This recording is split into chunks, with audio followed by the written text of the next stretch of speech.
I think that any kind of negative emotions, negative personalities, like negative things, any kind of negative bad things that a person can have, all comes from not living their life fully. And what I mean by that isn't making millions of dollars or going like being in a position like top 0.1% of some of like in something like whatever it is. No, like I'm not saying you have to be objectively good at something to prove your worth or prove to others or even to yourself that you are living your life fully. What I'm trying to say is when when a person, when a man realizes like he's aware that his life is mediocre, his life is just mid, just average, like there's no drama at all. You're just existing at that point. You are not out there doing something. You are not like viciously um like going forward a goal, or you're not pursuing something. Like you ain't doing something that's actually right, like a story. You aren't building this story. You aren't building this character that can be written in a story, written in a novel or whatever. Like it's nothing. It's really just mundane, boring life, and you can just objectively tell it. I think that's like cause of all the possible bad things that can happen to a human being. I personally believe it that way. And I think that also has to do with my personal obsession with living like someone special, like living a unique life. And that's kind of destroying, like not destroying, but it has like critical bad effect, like bad sides, like downsides as well. But the reason why I'm talking about this is because I one day realized that like the reason why I love stories, I just love stories just in general. I love reading books, but like books, whatever, like any text articles. Well, maybe not like educational ones, but usually story ones. Like I loved reading fairy tales when I was younger. I was so obsessed with stories and good plots just in general. And the reason being is that and if you compare it in real life, you compare yourself with the character in the story, which isn't relevant. I'll say like it's not the right match. Let's say I'll say because in every stories, every books, I talked about this in one of my videos. How books taught me in ways that I cannot apply in real life. Like it how books taught me how to live in ways that I cannot apply in real life. And the reason being, like the reason why plots and stories are so appealing to me, and some like people like me, let's say, is that the characters like they have flaws. Let's say I'm not saying they are perfect human beings. Good story, good plots, and good characters always involve flaws and their downs, like their personal traumas or the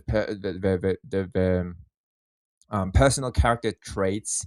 I'll say like they do make serious decision, serious mistakes, or something that just comes out of their desire. You know, like they make mistakes and they're flawed, but usually this even these flawed characters are ideologies, are form of ideology, are these clumps of ideas. So they are not as contradictory as the real human beings.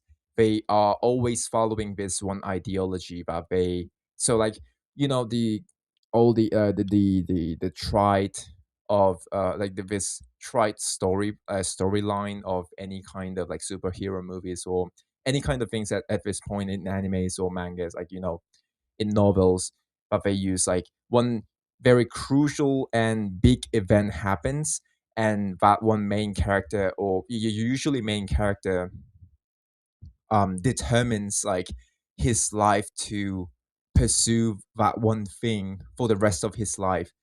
But in reality, like our emotions, like I'm not going to go for like to the biology and how this is just physically impossible, you know, like biologically impossible for a human being to.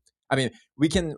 linger with that, like that emotion, and that can be the trigger and that can be our motivation, but it's not like you can have it, you can keep on going just for that for the rest of your life. It's like not even like 5 years, in my opinion. I think that we all change to a not a completely, but like we change a lot in 5 years. You cannot tell that you are the same person from right now and like your current self and 5 years ago yourself. Yeah, yourself from the 5 years ago. So obviously I think that that's one thing that's really distorted. I think like and it's being used in every single fictional books, in every, like not even in fictional, like classics as well. um it's just full of like something that touches you emotionally, and that's why always appealed, and I always imagined and dreamed of the kind of lives that I'm gonna live when I become an adult, or when I have my full, like a full independence of my in my life. Of course right now I don't. I'm 20 years old and I'm still living off from my parents. But it's like it's just so, like the once that hits, once that feeling of I'm not living my life fully. And also like this might be just me thinking about like just dramatizing my life and trying to find something that's um that will make me a bit more special than others. Let's say like I've been through this thing that like if, because all the superheroes, let's say, like in their own universe, they are the only ones. Even in the multiple universe, like all the universe from it's like themselves. Like it's me. Let's say Jason Lee from another universe has the same unique ability as mine.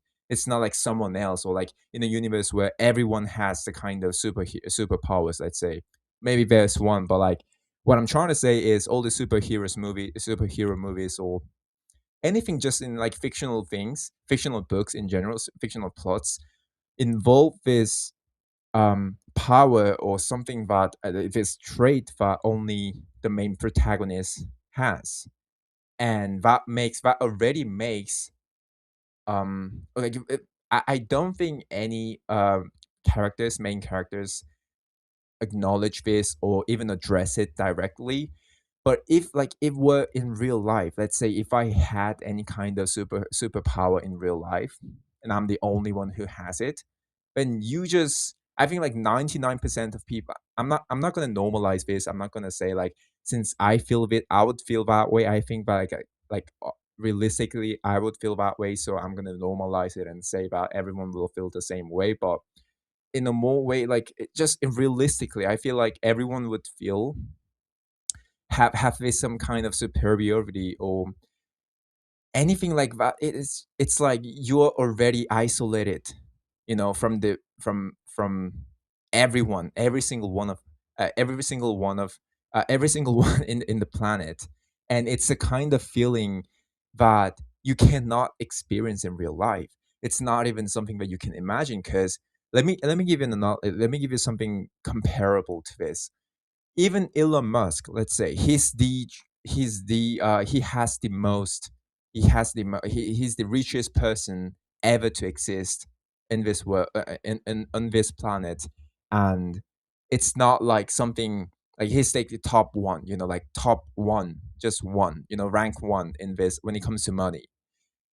And it's not something close to being that, like that experience of being Elon Musk isn't anywhere close of being a superhero, or like having a trait that only you can have, or like living a plot of a novel, let's say. Because it's like you one and only, and it's quantifiable. Money is quantifiable. And it's not like you can, when it comes to money, if Jeff Bezos and like other super trillionaires, billionaires, if they join together, like they can have more money than Elon Musk. So it's not like, you get my point. It's not like you become, let's say, Spider-Man. It's not like Spider-Man becomes less Spider-Man, less of his own when people group together and like they fall like they become of they kind of like how do I say, like they group together and try to defeat Spider-Man. You know, like Spider-Man is Spider-Man always, no matter how strong the enemy is, and even if he could lose, he's still Spider-Man. He loses as a Spider-Man who has a unique ability and like all the kind of things. So I kind of sidetracked just in general in this video. I was I kind of I was trying to aim in more of like how why I believe that mediocrity and how people, how just in general when one person realizes how boring his life is compared to what he imagined he could be when he was little, everything just feels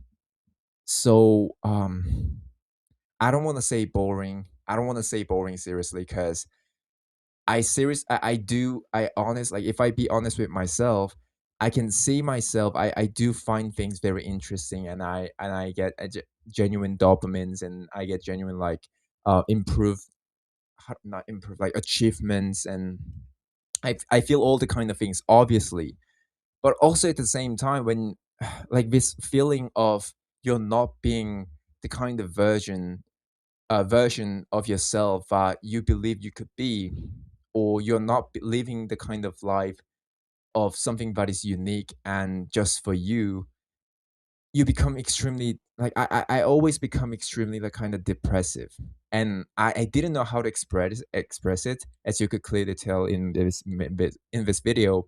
I'm trying my best to articulate myself, and yeah, I mean, yeah, that really is about it in this video. Just it feels so unreal when the reality isn't compensating your imagination, your dream, which obviously it has no I don't have right to like require it. Like it's not required for this world to compensate me like in any ways. But yeah, that really is about it in this video. Thank you for listening to this video.